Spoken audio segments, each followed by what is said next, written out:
So next up, our strength and stability routine. So again, we begin with the same mobility exercises as we had in the previous video. So I'm just pointing and flexing the ankles, trying to keep the lower leg stationary. I'm moving on to ankle circles. So obviously you'll be doing both feet here, mobilized for as long as you choose.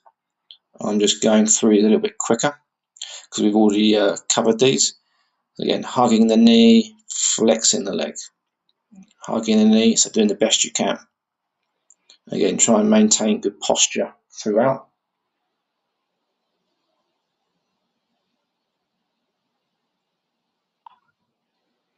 Moving on. Next up, wrist circles. So nice and smooth. And one thing with all these joint mobility exercises is you can think about starting small, and then as you get loosened up, trying to make the circles bigger and bigger. So next up, closing the fist, open the fingers. Really try to open up those fingers. Okay, so next up, shoulder circles. So again, try and make these circles as big as you can, but don't force it. So I'm really trying to bring the shoulders up, let them drop down. So I really want my scapula, I really want to feel them moving in the upper back. So again, your circles might not be as big as mine, so do the best you can. Really emphasizing those shoulders dropping back and down. And again, here I'm going forwards, so you can do both directions, or just the one direction. Going backwards is the best one, but going both directions is absolutely fine. So again, do the best you can, and you try and make these circles as big as you can, keeping them pain-free. Raising the arms up and down, so exhale on the way down, inhale on the way up. Really feel the chest opening, the shoulders opening. Make sure you're keeping the face relaxed throughout. A lot of people have a tendency to grimace the face or make funny facial expressions. With all these routines in this book, keep the face nice and neutral. So exhale on the way down, inhale on the way up. And as you bring your arms up, point the thumb up or the palms up.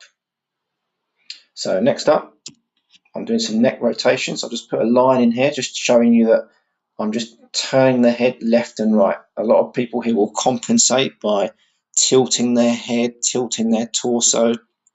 So you haven't got much range of motion in your neck, that's okay. Work on it over time. And it's almost like I'm trying to lead with my cheekbone and looking slightly behind me. So next up, neck tilts.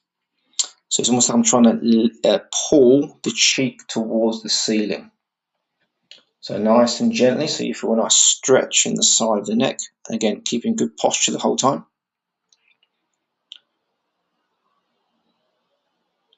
Very good. And again, the amount of repetitions here is up to you. And then finally, looking up, looking down. So this one you can do, depends if this causes any neck pain, avoid it. So again, I'm leading with the chin on the way up, and then let my head gently drop down. So don't force the stretch on the way down, because a lot of us spend a lot of time looking down now, reading or looking at phones. So rotations next. I'll put a line in, so it's almost like I'm skewered on a kebab stick, and I'm just turning around that central axis point. And again, some of you might not be able to turn very far here because we're sitting down, the hips are locked in position. It's actually quite difficult getting a lot of range of motion here. So again, I'm just keeping it very smooth, exhaling as I turn, inhaling as I come back. Just make sure you keep the breathing nice and smooth, no breath holding. So we don't want any breath holding of any of these movements. Side bends. So I'm reaching down towards the floor. So if you're not used to these, start off small and over time increase the range of motion.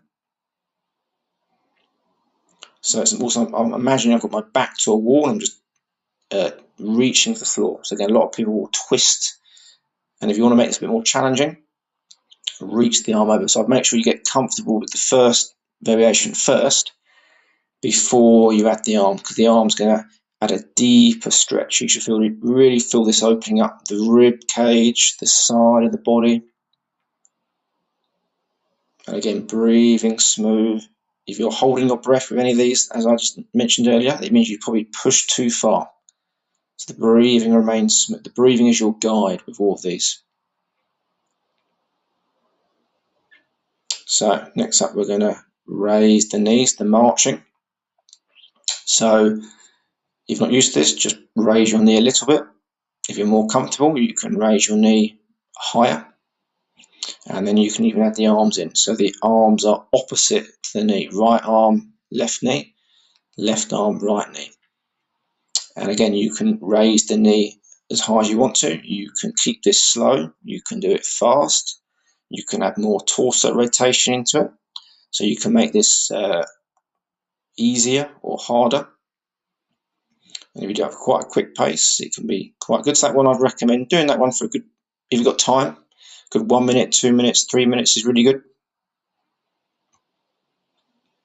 So here then, I'm raising the knee, extending the leg. So in the warm-up, we hug the knee. Here we're not, so this makes it a bit more challenging. So I'm trying to extend the leg and lock it out as long as it's pain-free. And I'm pulling the toes back and projecting with the heel. So if you're not used to this, you will really feel this in the quads, the upper thigh, and in the core, because I'm going to stabilize. So just go easy. Next one, I'm circling the knee. So this is basically loosening up the hips. So again, might be a small circle, and then make it as big as you can. And again, this is loosening up the hips. And again, how many you do, repetitions, is entirely up to you. Some days more, some days less. Depends how the body's feeling. Right, and then squats. So I'm sitting back with the hips. So standing up, and I'm sending those hips back that was highlighted. A mistake here is for people just to collapse down. So I'm sending those hips back, and I want to lightly touch my butt to the chair. Here I've highlighted my knees. My knees stay in line with the second big toe. So what I don't want to happen is my knees collapsing inwards. So knees track the second big toe.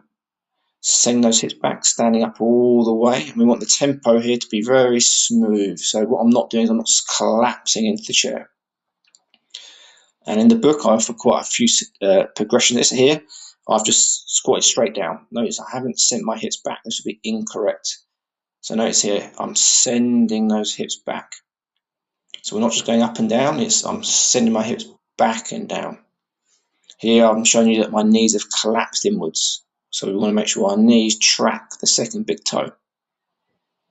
So we're just trying to make this as controlled as possible. Again, in the book I offer quite a few progressions here. So working on squat mobility is a very, very good skill. And for some of you, this might take a long time to get used to. For others, you might be already proficient at this, so obviously pick a harder progression. So here I'm making it harder by going much slower. So you can almost do 10 seconds up, 10 seconds down. Also a lower chair makes it much more challenging.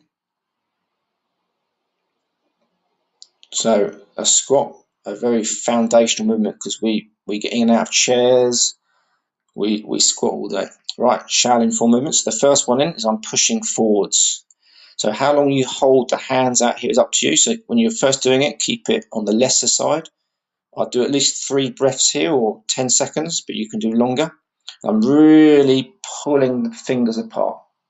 Now I'm inhaling, and now I'm going to push out to the side. So again, I'm trying to straighten my arms here as much as I can. So I'm not tensing here. I'm just trying to lengthen the arms out. So you will feel a stretch through the arms and shoulders if you're doing this correctly, and in the palms and the fingers. But I'm keeping my face relaxed, torso relaxed, breathing relaxed. Now I'm pushing up. So again, I'm trying to straighten the arms as much as I can. I'm pulling the fingers apart as much as I can, pulling those palms backwards. Not breath holding, breathing.